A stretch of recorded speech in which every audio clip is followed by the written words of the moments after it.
Oktubre 1, 2022, unang pagbasa. Pagbasa gikan sa basahon ni Job. Unya mitubag si Job sa Ginoo. Nasayod ako Ginoo, nga gamhanan ka kaayo, ug mahimo mo ang tanan mong buot buhaton. Nangutana ka nganong nagduha-duha ako sa imong kaalam, nga unta wala man ako'y alamag. Nagsulti ako bahin sa mga butang nga wala ko hisabti, mga kahibulungang butang nga dili ko gayud matukib. Kaniadto nasayod lamang ako sa gisulti kanako sa uban.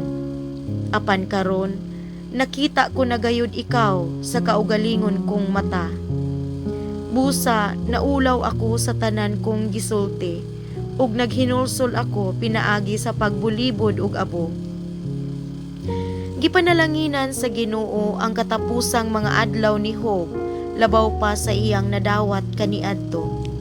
Napanag-iya ni Job ang napulog 4,000 ka karnero, 6,000 ka kamelyo, 2,000 ka baka, ug 1,000 ka asno.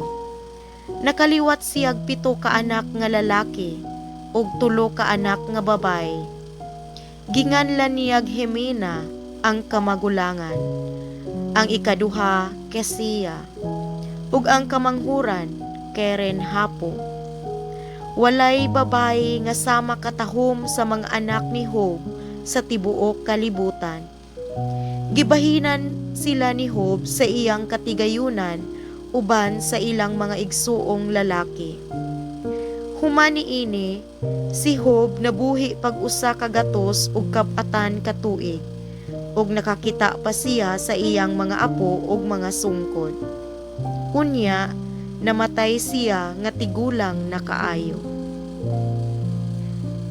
Ang pulong sa Ginoo.